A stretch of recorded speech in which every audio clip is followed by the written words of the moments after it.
Naam, ni matumaini yangu kwamba mzima na pia ubuheri wa afya. Tunapatana tena kwa Alhamisi hii, Alhamisi ya tarehe 20 na ngapi? 23 mwezi wa ngapi? Mwezi huu wa 7. Ikiwa ni sana mbashara kwenye kipindi cha Story Yangu, kipindi ambacho tunakuletea kila siku ya Alhamisi mtazamaji. Na ni kipindi ambacho kinataka kujua story ya watu mbalimbali, watu ambao wako kwenye jamii na hasa watu wale ambao wako hapa tulipo. Na bila shaka kama ilivyo ada, leo tumeweza kupatana na jamaa mmoja ambaye atakuwa kitutorea mambo yake zaidi. Ni mwana gani tuandike na nini? Na mate ile hali tunao wino kama kunao wino, wacha basi tukaweze kuenda nao moja kwa moja mtazamaji.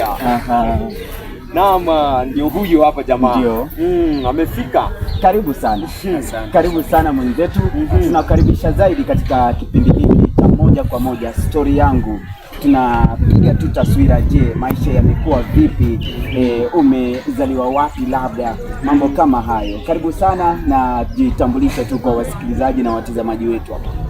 Okay, naam, asante sana. Asante sana ndugu zangu hapa.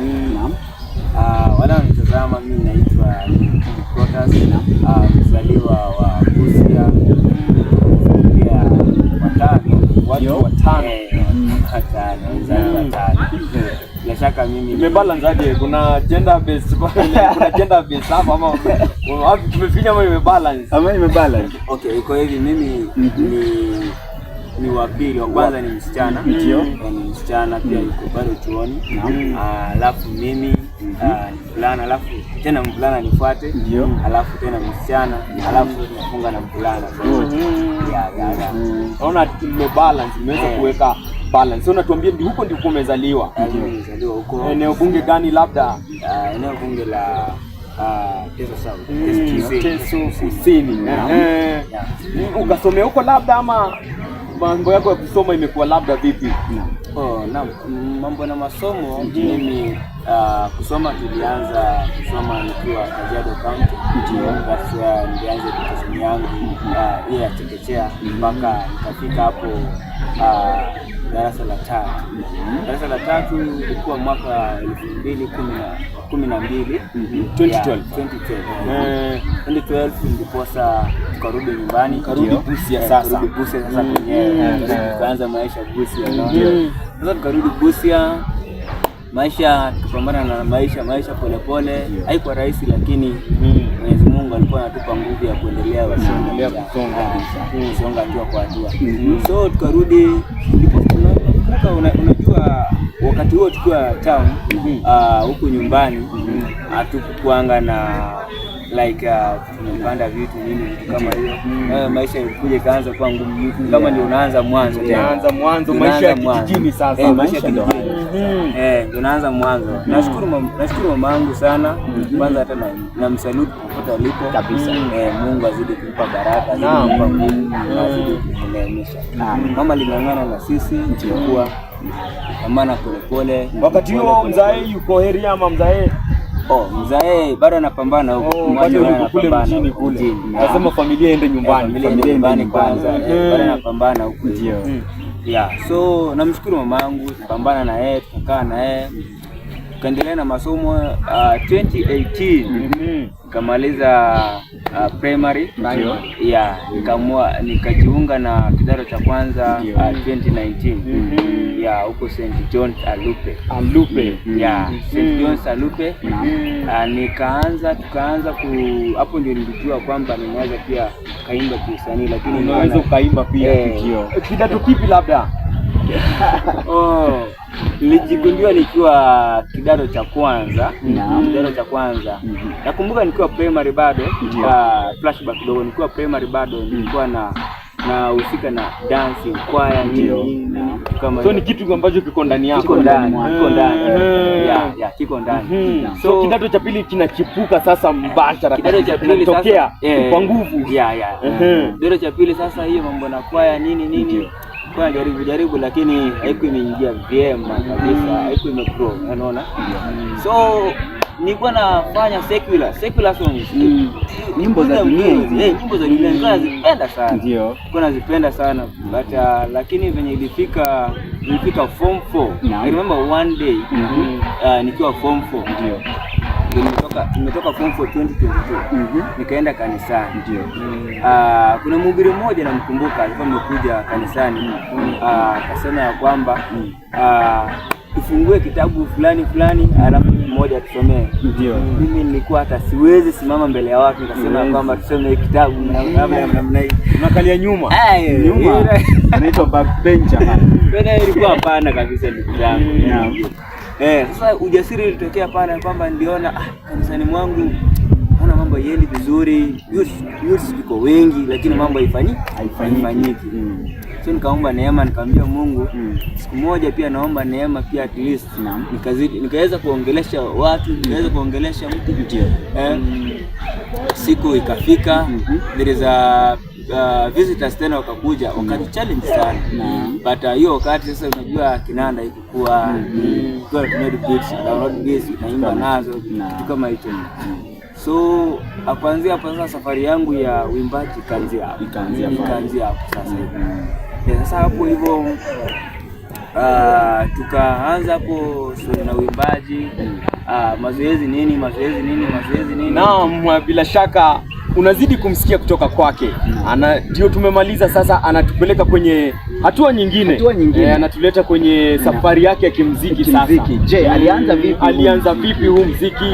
Nani aliyemchochea labda kuanza huu muziki? Kunacho labda kilichomchochea. Na anatuambia kwamba alikuwa kiimba zile nyimbo za kidunia, lakini akakuja hapa sasa ameanza nyimbo za injili. Kwa hivyo safari iko vipi labda kwenye after umebadilika kutoka sasa kule umekuja umeanza kushika ile laini, ninasema kwamba ulishika. Safari ilikuwa vipi? Safari ilikuwa rahisi vile, lakini niliomba Mungu ujasiri kwamba pia siku moja huduma yangu, yani huduma nilipoianza ikazidi kubadilisha kijana mmoja, kubadilisha mwingine, generation to generation. So remember that venye tulianza hivyo nini ya muziki hivyo nashangaa yani neema inazidi kuwa. Wacha nikwambie jambo hilo nayo nitazama pale ya kwamba nothing is like hakuna kitu naweza fanya na iende in vain. Serving God is not in vain. Hilo nayo nitazama ya kwamba weka bidii na zidi kujituma kama pia ninavyoendelea kujituma. Hiyo kujituma yako itakupa heshima, kujituma yako itakufanya uwe mtu wa maana kwenye jamii, uwe mtu wa maana kwenye maeneo yoyote tofauti ambayo unaenda. So mimi namshukuru Mwenyezi Mungu kuanzia hapo mpaka sasa hivi pale nilipofika. Ni kwa neema. Ni neema yake. Umewazia labda kutoa muziki labda? Okay, kutoa muziki iko kwa mikakati yangu, iko kwa tayari yangu. Siku ikifika yani wa Kenya au ndugu zangu karibu nitakuja kuziona. Umeanza kuandika labda? Lazima kuna mipango naandika kijipanga tu. Labda kuna kile kinamzuia labda hajapata fedha za kutoa ama mambo labda lakini anajiandaa tu kabisa. Okay, muziki ipo lakini sasa siwezi kaini lakini zipo. Sasa wakati ukifika ile kuja but sasa unajua mambo ya muziki moja na pale naweza sema hivi katika kwa ndani yako kaenda fanya kitu. Naam, bila shaka ni mazungumzo tu mazuri ambayo unazidi kusikia kutoka kwa mgeni wetu.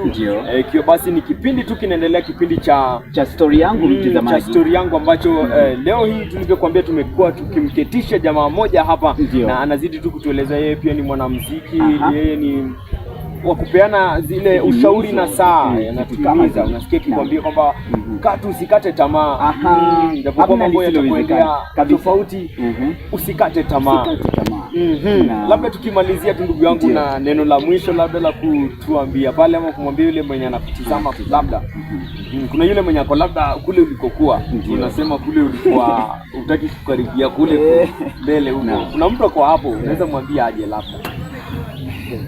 Asante sana.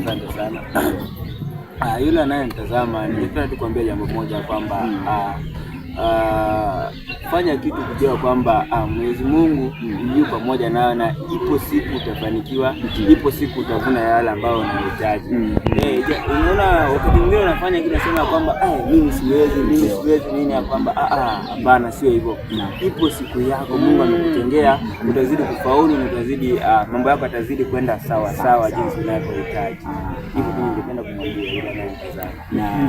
Na yule mwenye labda ako kwa hiyo laini, ule hapo kuna sasa tumeachana na ule, kwa huyu mwenye ako kwa hiyo laini alishabadilika na yuko katika ile laini, yuko kwa ile laini ambayo unataka ule atoke akuje, unaweza mwambia aje mtu kama yule? Yule ambaye yuko katika laini ya kwamba ningependa kumwambia kwamba kwa huduma ifanye na moyo wako mmoja, na kwa huduma haitaki majivuno, itakushusha chini na huduma yako itatimia pale. So kwa huduma jitume, fanya mambo yako taratibu, kuwa na heshima kwa watu, heshimu mazingira, na unazidi kupanda. Na asante sana popote ulipo mpenzi msikilizaji, asante sana unazidi kufuatilia Stori Yangu mtizamaji, kipindi bomba sana, kipindi bab kubwa kinachokukujia kila siku mtizamaji ya Alhamis mtizamaji, na tupo hapa tu unaendelea kutizama tu kipindi hiki murwa zaidi mtizamaji, na tupo katika awamu ya funga kazi tu mtizamaji, na tupo hapa na mgeni wetu bado yuko hapa, na ningependa zaidi ni kuulize kwamba ni jambo gani labda ushawaifanya katika maisha na labda ukasema kwamba au labda ukajutia kulifanya jambo hilo. Je, ni jambo lipi? Kwanza na asante kwa hilo swali. Naam. Jambo ambalo nilifanya kwamba nafanya nikajutia, ndio ilikuwa I think I remember it was on rally moja tulikuwa tunaenda kushiriki. Sasa nikafika mahali pale, nikaona jinsi mambo yanavyoenda, haikufurahisha.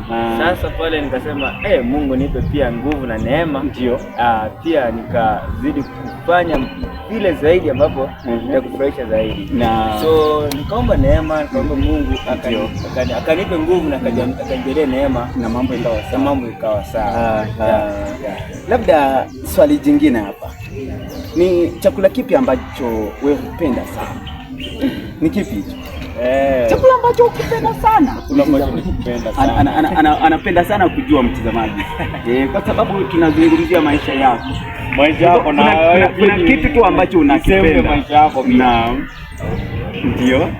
Shukrani sana kwanza. Huko nyumbani kuna kitu inaitwa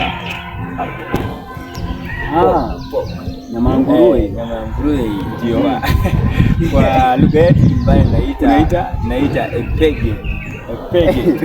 Lugha nyumbani inaitwa epege. So mtazamaji, hiyo ukiniletea na ugali, sawa. Epege na ugali sawa. Inaitwa atapa. Atapa. Epege. Kitu kama hicho. So unasema wewe na epege iko sawa kabisa. Ndio chakula kitamu. Naam.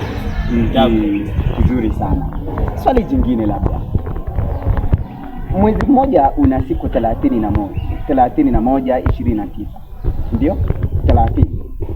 Kati ya hizi siku zote ni siku ngapi ambazo wewe huoga? Kati ya hizi siku 30 au 31? Naam. La kizushi, lakini lazima tunamue. ni siku ngapi huo? Kwa hizo siku 30 au 30 kuoga kupata maji. Ndio. Mimi huoga siku 30. Siku zote 30 kwa hivyo kila siku wewe huoga. Hakuna siku unapiga double. Haya bana. Hakuna siku double. Unapiga passport. Wewe piga passport kwa kuoga. Nasema double, yani umepiga asubuhi ukapiga mchana ukapiga jioni. Hapana. Ni Siku moja. Mara moja kabisa. Mara moja. Hiyo nyingine ni ya wasichana wanawake. Lakini pia inalingana umefanya kazi gani. Unaanza labda umeoga asubuhi ukaingia kazi labda ukajipata umedondoka na jasho. So lazima ndio upige. Inalingana mfano umeenda pale umecheza uwanjani kwa jasho. Hapo lazima utaingia. Sasa tuseme unaweza oga hata mara karibu hata 60 huko hivi. Unajikuta siku mara mbili. Naam, ni funga kazi tu mtazamaji. Tunasema asante sana kwa kuweza kutegea sauti ya Kaimosi. Mtazamaji, tunasema asante sana kujumuika pamoja nasi. Tunasema asante sana kwa kuweza kutenga muda wako na kuweza kusikiza tu story yangu. Tumekuwepo na mwenzetu hapa, ameweza kutujuza mengi zaidi. Nimesoma jambo moja kwamba epege na atapa ndicho chakula kikubwa sana anachokipenda. Na tunashukuru sana mtazamaji. Hatuna la be wala la te, ndio? Naam. Ila tunasema vipi? Tutakutana tena Alhamisi nyingine ambako tutakuwa tukipandana pia tukipatana na mgeni mwingine ama tukipatana na jamaa mwingine ambaye pia atakuwa kituchorea tu taswira ya maisha yake. Ni asante sana umeweza kuwa nasi. Naitwa Captain Kwaz the Man. Jina langu ni Elisha Wanyonyi. Kwa heri ya kuonana. Tunasema asante sana.